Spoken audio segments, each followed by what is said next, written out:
सभापती महोदय, पुन्हा तर प्रश्न तर आहेच, खरं जी चर्चा आहे त्याला कोण उपस्थित नाही आहे. खरं म्हणजे किती वेळा आता सांगायचं, आम्हालाच आता कंटाळा यायला लागला आणि आम्हाला लाज वाटायला लागली आहे या सभागृहात सारखं सारखं असं बोलायची. सरकारला आहे की नाही मला माहीत नाही, पण विरोधी पक्षाला तर लाज वाटायला लागली आहे.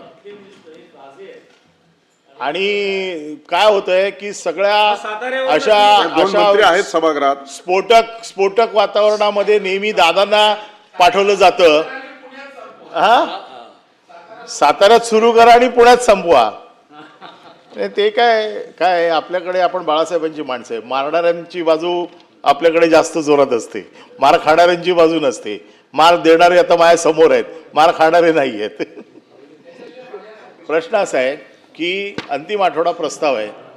अंतिम आठवडा प्रस्ताव जसं मगाशी म्हटलं, विरोधकांचं एक मोठं शस्त्र असतं, ज्याच्यामध्ये जसं 260चा प्रस्ताव असतो, 260च्या प्रस्तावामध्ये सरकार आपली भूमिका मांडते, महाराष्ट्रात काय सरकार करू इच्छित आहे ते सांगते, आणि वेगवेगळ्या योजनांचा साधारण महाराष्ट्राला विधिमंडळाच्या व्यासपीठावरून महाराष्ट्राला दिशा देत असते.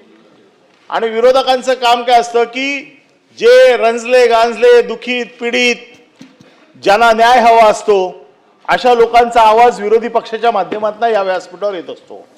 आज 260चा प्रस्ताव जो आहे हा साधारण त्याच्यासाठीच आहे की जे न्याय मागणारे आहेत, ज्यांना सरकारकडनं न्यायाची अपेक्षा आहे, ज्यांना असं वाटतं की सरकारकडनं काहीतरी मिळवलं पाहिजे, अशा लोकांसाठी 260चा प्रस्ताव आम्ही विरोधी पक्षाचे आमदार मांडत असतो. परंतु आज माझ्यासमोर प्रश्न असा आहे की गृह खात्यावरती चर्चा आपण 259च्या माध्यमातून सुरू करतोय. खरोखर हा प्रश्न मांडायचा की नाही मांडायचा?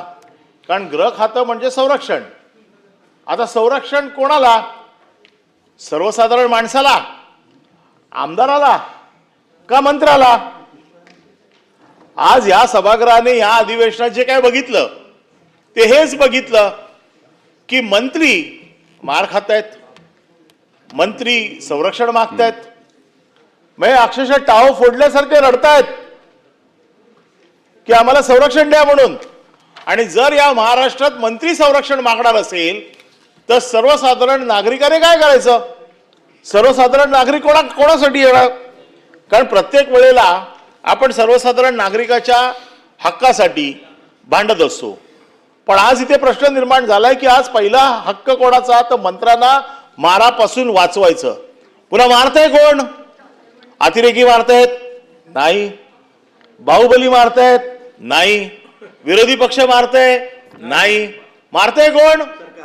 सरकारच मारताय.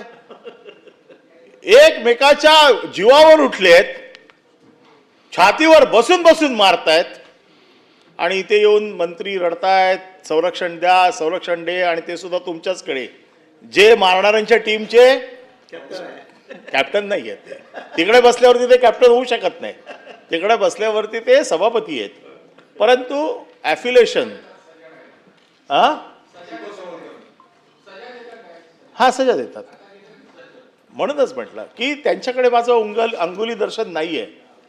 परंतु फार वाईट परिस्थिती आहे महाराष्ट्रात, मंत्री मार खात आहेत, आणि त्याच्यामुळे संरक्षण मागायचं कोणाला? तरी देखील एक विरोधी पक्ष म्हणून माझी जबाबदारी आहे, विरोधी पक्षाने हे करायलाच पाहिजे. आणि म्हणून यासाठी गृह खात्याचे जे काही प्रश्न आहेत, सर्वसाधारण नागरिकांना भडणार